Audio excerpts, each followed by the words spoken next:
نحمدہ و نصلی علی رسولہ الکریم اما بعد فاعوذ باللہ السمیع العلیم من الشیطان الرجیم بسم اللہ الرحمن الرحیم اللہم صلی علی محمد وعلی آلہ سیدنا مولانا محمد وبارک وسلم وصلی علیہ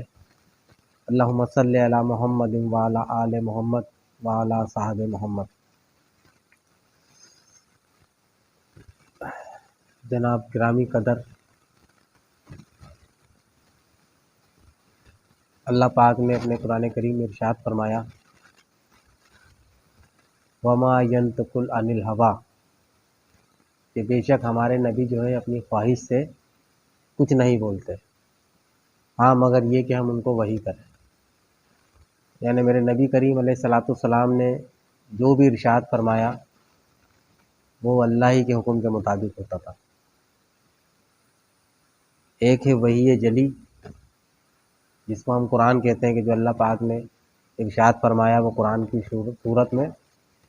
ہمارے پاس موجود ہے، اور ایک ہوتی ہے وحی خفی۔ وحی خفی وہ ہے کہ جو ہمارے نبی فرمائے یا کرے وہ بھی اللہ کے حکم سے ہوتی ہے، ٹھیک ہے نا۔ وہ قرآن کی آیت نہیں ہوتی ہے مگر اس کے پس پردہ اللہ تبارک و تعالیٰ کا حکم شامل ہوتا ہے۔ اسی طرح اللہ پاک نے فرمایا کہ اے لوگو، میرے نبی جو تمہیں دے وہ لے لو، اور جس بات سے تمہیں منع فرما دے اس کو چھوڑ دو، یعنی اس سے باز آ جاؤ۔ تو ہمارے نبی نے بہت ساری چیزیں دیں، وقتاً فوقتاً 23 سالہ دور نبوت کا گزرا، اور اللہ نے قرآن کریم میں ارشاد فرمایا کہ جب تم دنیا سے جانے لگو، سورہ بقرہ کے اندر، تو وصیت کرو، ٹھیک ہے۔ اور جو پھر وصیت کو بدل دے اس کا عذاب اس کے گلے، یعنی اللہ پاک وصیت بدلنے والوں کو عذاب دے گا۔ ظاہر ہر انسان پر یہ اللہ پاک نے حکم دے دیا کہ وصیت کرو، تو ایک طریقے سے وصیت تمام انسان پر واجب ہو گئی، خواہ اس کے پاس مال میں کچھ بھی ہو، ایک گھر ہو، ایک گاڑی ہو، ایک گھوڑا ہو، ایک اونٹ ہو، مگر وہ اپنے خاندان والوں کے درمیان وصیت کر کے جائے۔ اسی طرح میرے نبی پاک علیہ الصلوۃ والسلام نے کافی ارشادات فرمائے، امت کو کافی ساری چیزیں دیں، قرآن دیا، حدیث دی، طریقے دیے،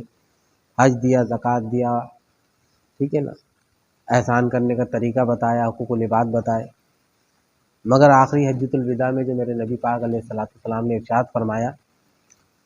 اور جس کو ہم محدثین کی زبان میں حدیث ثقلین کہتے ہیں، یعنی دو جمع کر دی چیزوں کی حدیث۔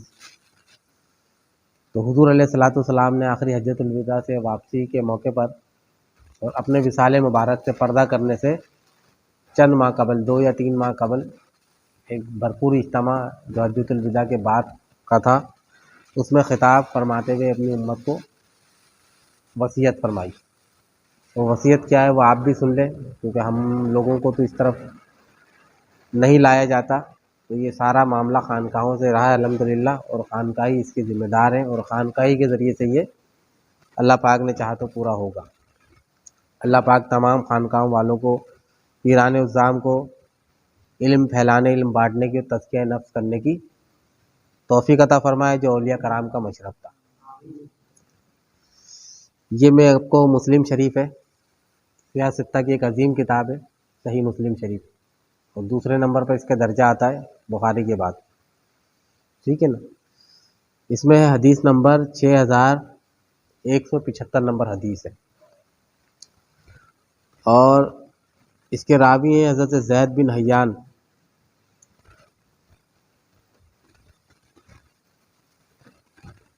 حضرت زید بن ارقم رضی اللہ تعالیٰ عنہ حضور علیہ الصلوۃ والسلام کے بڑے مقرب جلیل القدر صحابی ہیں، اور یہ اولون سابقون میں سے ہیں، اور ہجرت مدینہ میں بھی شامل تھے، ٹھیک ہے۔ تو یہ چونکہ بہت ضعیف ہو چکے تھے، اور یہ دونوں حضرات، جو 3 حضرات جو یہ تابعین میں سے تابعی ہیں، ٹھیک ہے نا۔ یہ حدیث میں آپ کو سناتا ہوں، پھر آپ کو اس کا سیاق و سباق سمجھ میں آئے گا۔ حضرت زید بن حیان کہتے ہیں کہ میں حسین بن صبرہ اور عمر بن مسلم حضرت زید بن ارقم رضی اللہ عنہ کے پاس گئے، یعنی زید بن حیان فرماتے کہ میں حسین بن صبرہ اور عمر بن مسلم، یہ تینوں حضرات تابعین، یہ حضرت زید بن ارقم رضی اللہ عنہ کے پاس گئے، اور حضرت حسین رضی اللہ عنہ نے فرمایا کہ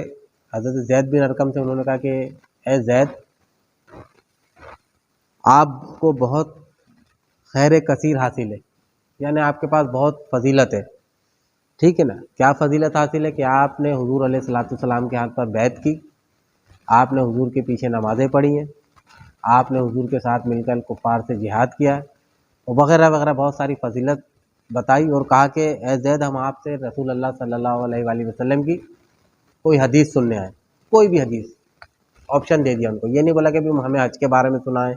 ہمیں روزے کے بارے میں سنائیں، ہمیں حقوق العباد کے بارے میں سنائیں، بس انہوں نے کہا بھئی آپ صحابی ہیں اور ہم برکت کے لیے آپ سے حضور علیہ الصلوۃ والسلام کی کوئی روایت، کوئی حدیث سننے آئیں، تو آپ ہمیں کوئی حدیث سنا دیں، ٹھیک ہے۔ تو حضرت زید بن ارقم رضی اللہ عنہ نے ارشاد فرمایا، یہ مسلم شریف کے الفاظ ہیں، اے بھتیجے، شاید آپ کے بھتیجے لگتے ہیں رشتے میں، آپ نے فرمایا کہ اے بھتیجے، بخدا اب میری عمر بہت زیادہ ہو گئی ہے، یعنی آخری دور کی بات ہے، یہ تابعین کا دور تھا، تو فرمانے لگے بھائی میری عمر بہت زیادہ ہو گئی ہے، تو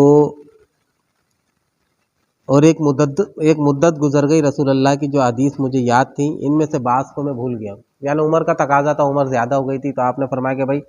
میں بہت سی باتیں بھول گیا ہوں، ٹھیک ہے نا، تو جو میں تمہیں سناؤں اس پر اکتفا کرنا، یعنی جو باتیں میں بھول گیا ہوں وہ تو بھول گیا ہوں، مگر یہ وہ پکی بات ہے جو مجھے یاد ہے، یہ ظاہر ہے نا، الصحابہ کلہم عدول، یہ صحابہ تو عادل ہے روایت حدیث میں، تو جو باتیں بھول گئے بولے بھائی اس پہ مجھے زور مت دینا، جو باتیں مجھے یاد ہیں میں وہ باتیں تو کنفرم سنا رہا ہوں کہ بھائی یہ بات مجھے یاد ہے، اور جو مجھے یاد نہیں ہے تو اس پہ مجھ پہ یعنی زور مت ڈالنا کہ آپ مجھے آگے بھی سنائیں کچھ۔ پھر انہوں نے کہا ایک دن رسول اکرم صلی اللہ علیہ وآلہ وسلم نے مکہ اور مدینہ کے درمیان پڑاؤ کیا، ٹھیک ہے نا، اور وہاں پہ ہم پانی کے لیے ہم نے پڑاؤ کیا، کب؟ حجۃ الوداع سے واپسی پر، کس مقام پر؟ خم نامی مقام پر، ٹھیک ہے نا، غدیر خم ایک مقام تھا جو مکہ اور مدینہ کے درمیان تھا، تو وہاں پہ آپ نے پانی کے لیے پڑاؤ کیا، ٹھیک ہے، اور پھر انہوں نے کہا کہ حضور نے پڑاؤ کرنے کے بعد وہاں پر منبر لگوایا اور اللہ کی حمد و ثنا بیان کی اور ہم سے خطبہ دینے لگے، اور آپ نے فرمایا کہ اے لوگو سنو، میں بھی ایک بشر ہوں، عنقریب اللہ کا قاصد میرے تک پیغام لے کے آئے گا اور میں اس کے پیغام کو لبیک کہہ دوں گا، یعنی کہ انبیاؤں کو اللہ اختیار دیتا ہے کہ اگر آپ واپس آنا چاہیں دنیا سے، پردہ کرنا چاہیں تو آپ کا اختیار ہے، اگر آپ مزید دنیا میں رہ کر تبلیغ کرنا چاہتے ہیں، دین کا کام کرنا چاہتے ہیں تو آپ کی مرضی، ٹھیک ہے نا۔ تو حضور نے فرمایا کہ عنقریب مجھے اشارہ ہوا ہے کہ عنقریب فرشتہ آئے گا اللہ کا پیغام لے کر، اور میں اس پیغام کو قبول کروں گا، اور آپ سے اور میری جدائی ہو جائے گی، میں پردہ غیب میں چلا جاؤں گا، ٹھیک ہے۔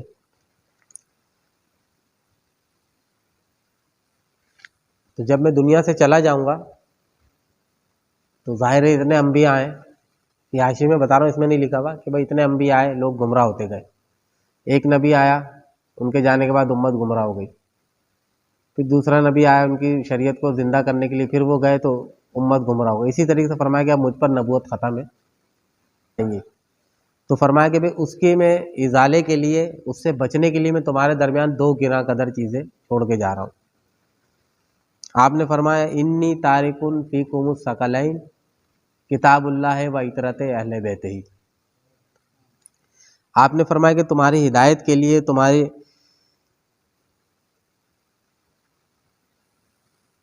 تزکیہ نفس کے لیے میں دو چیزیں چھوڑ کے جا رہا ہوں، فرمایا کہ ایک ہے اس میں اللہ کی کتاب قرآن، ٹھیک ہے نا، پھر آپ نے ترغیب دلائی کہ اللہ کی کتاب میں نور ہے، ہدایت ہے، ٹھیک ہے نا، اور اس پہ عمل کرو، اس کو مضبوطی سے تھام لو، ٹھیک ہے نا، اور آپ نے پھر ترغیب دلائی کہ اللہ کی کتاب، اللہ کی کتاب، اللہ کی کتاب، پھر آپ نے فرمایا کہ اور دوسری بڑی چیز ہے میرے اہل بیت، میری اولاد، میرے اہل بیت، ٹھیک ہے نا۔ اور پھر آپ نے فرمایا کہ اذکرکم اللہ فی اہل بیتی، کہ میں اپنے اہل بیت کے بارے میں تمہیں اللہ کا خوف دلاتا ہوں، میں تمہیں اپنے اہل بیت کے بارے میں اللہ کا خوف دلاتا ہوں، میں تمہیں اپنے اہل بیت کے بارے میں اللہ کا خوف دلاتا ہوں۔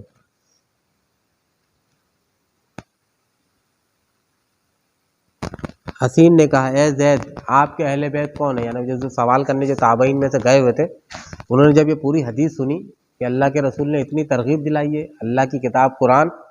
اور میرے اہل بیت، یہ دو چیزیں، تو پھر آپ پریشان ہو گئے بھائی اہل بیت کون لوگ ہیں؟ حضور کے تو بہت سارے رشتہ دار تھے، چچا بھی تھے، چچا کے بچے بھی تھے، ٹھیک ہے نا، اور بھی دیگر خاندان کے لوگ تھے۔ تو اب وہ پریشان ہوئے کہ بھائی اللہ کے رسول نے جب اتنی ترغیب دلائی، قرآن کے بارے میں نہیں پوچھا کہ بھائی کون سا قرآن، یہ جو ہمارے پاس ٹکڑوں میں ہے یا ہمارے پاس جو کتابت کی شکل میں وغیرہ وغیرہ، نہیں، قرآن کو تو پتہ تھا کہ بھائی قرآن یہی جو ہے ہمارے پاس۔ آپ کو تجسس ہوا حضرت حسین کو کہ بھئی اہل بیت کون لوگ ہیں، اتنے سارے لوگ ہیں خاندان میں، تو انہوں نے اس سے تصدیق چاہی کہ حسین نے کہا کہ اے زید آپ کے اہل بیت کون لوگ ہیں؟ کیا آپ کی ازواج اہل بیت نہیں ہیں؟ حالانکہ ایسی کوئی بات نہیں ہے، جنرلی اہل بیت کی بات آ رہی ہے تو ان کو یہ سوال کرنا نہیں تھا، مگر ماحول اتنا خراب ہو چکا تھا، بدگمانی اتنی بڑھ چکی تھی کہ اہل بیت اور ازواج میں فرق محسوس کیا جانے لگا۔ تو وہ بول رہے ہیں کہ بھائی آپ کے اہل بیت میں کون لوگ ہیں، کہ آپ کی بیویاں اہل بیت نہیں ہیں؟ تو حضرت زید نے فرمایا کہ بے شک آپ کی بیویاں اہل بیت ہیں، مگر اس خطبے سے مراد وہ لوگ نہیں ہیں۔ حضرت زید بن ارقم نے واضح کیا کہ بھائی اہل بیت میں ہیں، بیویاں بھی ہیں، حالانکہ ایک حدیث میں انکار کر دیا کہ بیویاں نہیں ہیں، ٹھیک ہے نا، مگر وہ اس کی آگے اگلے ترک میں، مگر اس میں فرمایا کہ بے شک بیویاں اہل بیت میں ہیں، مگر یہ جو حضور نے خطبہ دیا ہے اس سے مراد وہ لوگ نہیں ہیں، ٹھیک ہے نا، بیویاں نہیں ہیں، ٹھیک ہے نا۔ پھر انہوں نے پوچھا پھر آپ کے اہل بیت کون ہیں؟ تو حضرت زید نے فرمایا کہ آپ کے اہل بیت وہ ہیں جو اسے خطبہ دیا نبی پاک نے، آپ کے اہل بیت سے مراد وہ ہیں کہ جن پر آپ کے بعد صدقہ حرام ہے، یعنی زکوٰۃ، فطرہ، خیرات، صدقات یہ اللہ کے رسول پر بھی حرام تھا، اللہ نے منع فرمایا کہ آپ صدقہ نہیں لے سکتے، اور آپ کی جو اہل بیت ہیں جو قریبی رشتہ دار خونی رشتے ہیں آپ کے، ان کے اوپر بھی صدقہ حرام ہے۔ تو زید بن ارقم نے یہ ان کی خصوصیت بتائی کہ بھائی اہل بیت کون ہے، بولا نام تو بعد میں لوں گا، مگر آپ کے بعد جن پر صدقہ حرام ہے، زکوٰۃ فطرہ حرام ہے۔ پھر انہوں نے کہا کہ وہ کون لوگ ہیں؟ پھر آپ نے صراحتاً نام لے کے کہا کہ سب سے پہلے نام لیا کہ وہ آل علی، اولاد علی ہے وہ، ٹھیک ہے نا، آل عقیل ہے، آل جعفر ہے اور آل عباس ہے، کہا ان سب پر صدقہ حرام ہے، ٹھیک ہے نا۔ اب حضرت علی، آل علی کون؟ حضرت علی کی اولاد حسن، حسین، سیدہ کائنات فاطمہ، سیدہ کلثوم، سیدہ زینب، ٹھیک ہے نا، اس کے علاوہ جو آپ کی اولادیں۔ پھر فرمایا آل عقیل، یہ حضرت علی کے بڑے بھائی تھے، عقیل بن ابی طالب۔ اس کے بعد فرمایا آل جعفر، یہ بھی حضرت علی کے بھائی تھے، جعفر طیار، جن کو تاریخ اسلام میں اور احادیث میں جعفر طیار کا لقب بھی دیا اللہ پاک نے، ان کا نام تھا جعفر بن ابو طالب، ٹھیک ہے نا۔ اور آل عباس، یہ حضور کے چچا تھے، ٹھیک ہے نا۔ اب یہاں پہ اشکال ہے کہ آل عباس وہ جو حضور کے چچا تھے، یا آل عباس وہ جو حضرت علی کے بیٹے تھے اور حضرت امام حسین کے بھائی تھے، جن کو غازی عباس علمدار کہا جاتا ہے، ٹھیک ہے نا۔ یہ دونوں باتیں کچھ لوگوں نے ان کو کہا ہے، کچھ لوگوں نے چچا کو کہا ہے، بال دونوں ہی ہیں، ہم سمجھتے ہیں دونوں خونی رشتے ہیں، ٹھیک ہے۔ حضرت زید بن نے کہا ان پر صدقہ حرام ہے، کہا ہاں، اچھا یہ کیا وجہ ہے کہ اللہ کے رسول نے ان کو کیوں کہا، یا زید بن ارقم نے کیوں ان چار کا نام لیا ہے، چاروں بھائیوں کا، کہ حضرت علی کی اولاد، حضرت جعفر طیار کی اولاد، حضرت عقیل کی اولاد اور حضرت عباس کی اولاد، ٹھیک ہے نا۔ تو پتہ یہ چلتا ہے کہ کربلا کے اندر ان چاروں کی اولادیں تھیں، حضرت علی کی اولاد تھی ساری، عباس علمدار، امام حسین، ان کے بیٹے، یہ حضرت علی کی اولاد تھی۔ حضرت مسلم بن عقیل کوفے میں شہید ہو چکے تھے، ان کے دو بھائی کربلا میں شہید ہوئے، ٹھیک ہے نا، دو یا غالباً چار بھائی، ٹھیک ہے نا۔ تو حضرت عقیل کی اولاد ہے، جعفر طیار کے دو پوتے، حضرت عون اور محمد، بی بی زینب کے بیٹے، ٹھیک ہے نا، حضرت عباس کے ایک بیٹا، ٹھیک ہے نا، یا حضرت عباس کے جو دوسرے بھائی ہیں اور وہ لوگ، تو یہ سارے کربلا کے اندر کام آئے، اسلام کی خاطر سارے ان کے کربلا کے اندر کام آئے، اور اللہ کے رسول انہی کے ساتھ اچھا سلوک کرنے کا حکم دے رہے تھے کہ دیکھتا ہوں میں تمہیں اللہ کا خوف دلاتا ہوں اپنے اہل بیت کے بارے میں اللہ کا خوف دلاتا ہوں۔ اب یہ مسئلہ یہ نہیں ہے کہ جی وہ انہی لوگ کے لیے تھا، نہیں، اللہ کے رسول کا فرمان قیامت تک، نبی کی آل قیامت تک چلے گی، تمام مسلمانوں پر خطاب تو صحابہ سے تھا، خطاب صحابہ کرام سے تھا، مگر نبی کا فرمان جو قیامت تک کے آنے والے تمام مسلمانوں کے لیے، تمام انسانوں کے لیے، وسیع تمام مسلمانوں کے لیے۔ تو ہم نے کیا کیا، ہم نے قرآن کو بھی چھوڑ دیا اور ہم نے اہل بیت کو بھی چھوڑ دیا، اور یہ صحیح مسلم کی روایت ہے،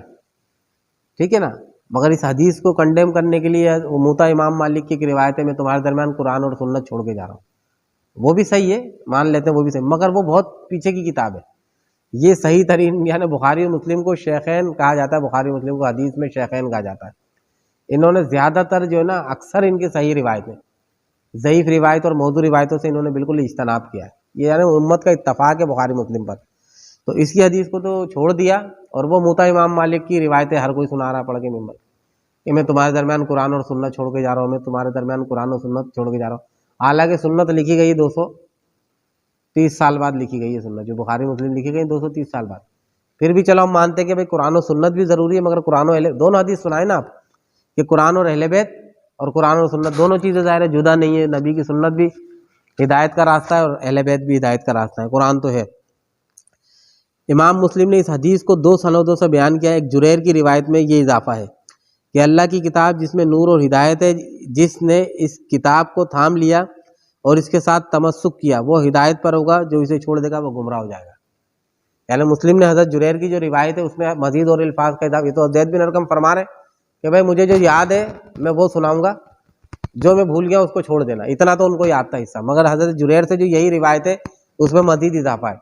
کہ جو قرآن اور اہل بیت کو تھام لے گا وہ ہدایت پر ہوگا، اور جو اس کو چھوڑ دے گا وہ گمراہ ہو جائے گا، ٹھیک ہے نا۔ اور اس کی حدیث ایک اور تائید کرتی ہے کہ اللہ کے رسول نے فرمایا کہ بھائی میرے اہل بیت جو ہے وہ کشتی نوح کی طرح ہے، جو نوح کی کشتی میں بیٹھ گیا تھا وہ پار لگا، اور جو نوح کی کشتی سے کنارے ہوا وہ غرق ہو گیا۔ تو میرے اہل بیت جو ہیں یہ آل علی، آل عقیل، آل عباس، آل جعفر، یہ کشتی نوح کی طرح، حسن حسین کشتی نوح ہے، جو ان میں سوار ہو گیا، ان سے تمسک، ان سے رابطہ کر دیا وہ پار ہو جائے گا، جو ان کو چھوڑ دے گا وہ گمراہ ہو جائے گا۔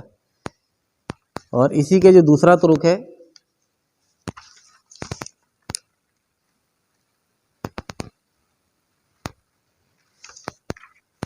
کہ یہ ایسے جڑ گئے قرآن اور اہل بیت حتیٰ کہ حوض کوثر پر میرے پاس آئیں گے، یہ دوسری روایت میں موجود ہے، ٹھیک ہے نا، اس کے اس طرق میں نہیں ہے یہ۔ تو اللہ پاک سے دعا ہے کہ اللہ پاک ہمیں اہل بیت سے محبت، عقیدت اور رسول اللہ کی وہ وصیت جو حضور نے اپنی امت سے کر کے گئے، اس وصیت کو کی پابندی کرنے کی ہمیں توفیق عطا فرمائے، ٹھیک ہے نا۔ اور جس طرح لوگوں نے وہ قرآن و سنت کو ہائی لائٹ کیا، قرآن اور اہل بیت کو کنڈیم کیا، تو یہ اب کام ہے ہمارا ہر مسلمان کا کہ بھئی اس حدیث کو بھی لیا جائے، اس قرآن و سنت بھی لازمی پکڑنی ہے، مگر قرآن و اہل بیت بھی لازمی پکڑنی ہے، کیونکہ سنتوں پہ تو جھگڑا نہیں ہے، اہل بیت پہ سارے ظلم و ستم جو ہوئے اہل بیت پہ ہوئے، ٹھیک ہے نا۔ اور اللہ کے رسول نے فرمایا کہ قرآن اور اہل بیت جڑ گئے آپس میں، اس طرح جڑ گئے کہ حوض کوثر تک جدا نہیں ہوں گے، حوض کوثر تک جدا نہیں ہوں گے، قیامت میں حوض کوثر پہ ہی میرے پاس ساتھ ساتھ آئیں گے، قرآن اور اہل بیت، ٹھیک ہے نا۔ تو قرآن قائم دائم رہے گا قیامت تک، ٹھیک ہے نا، اس میں کوئی ترمیم نہیں ہو سکتی، کوئی اس کا کچھ نہیں بگاڑ سکتا۔ اسی طرح اہل بیت بھی قائم و دائم رہیں گے، ہمارے نبی کی آل جو ہے وہ قائم و دائم رہے گی، جب تک قرآن باقی ہے اہل بیت بھی باقی رہیں گے، ٹھیک ہے نا۔ اور جب تک اہل بیت ہیں قرآن بھی باقی رہے گا، کہیں نہیں جاتے، دونوں ایک دوسرے سے جڑ چکے ہیں، اللہ کے رسول نے فرمایا، ٹھیک ہے بھائی۔ آج کے لیے اتنا، یہ درس ہے، حدیث نمبر ہے آپ کو بتا دیا میں نے، یہ ہے جلد نمبر 3 ہے صحیح مسلم کی، ٹھیک ہے نا، اور حدیث نمبر ہے 6175 اور 6176 اور 77 بھی ہے، ٹھیک ہے نا۔ مگر میں نے 2 ہی طرق سنا ہے، اگلا طرق بڑا خطرناک ہے، تو لہذا ابھی یہیں تک محدود رکھتے ہیں۔ اللہ پاک سے دعا ہے کہ اللہ ہم نے نبی پاک کا جو فرمان سنا ہے اس پہ ہمیں عمل پر پیرا ہونے کی توفیق عطا فرمائے، اللہ اور اس کے رسول سے محبت کرنے کی اور آل رسول سے محبت کرنے کی توفیق عطا فرمائے، تمام اولون صاحب کون صحابہ کرام مہاجرین و انصار سے محبت کرنے کی توفیق عطا فرمائے، اور ائمہ اہل سنت جو حق بیان کر کے گئے ان کی بھی پیروی کرنے کی ہمیں توفیق عطا فرمائے، تمام اولیاء کرام سے محبت کرنے کی توفیق عطا فرمائے۔ وما علینا الا البلاغ المبین۔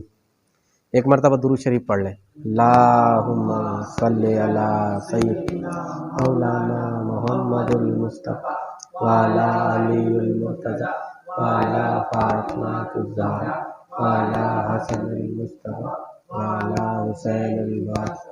وعلی آلہ وصحبہ۔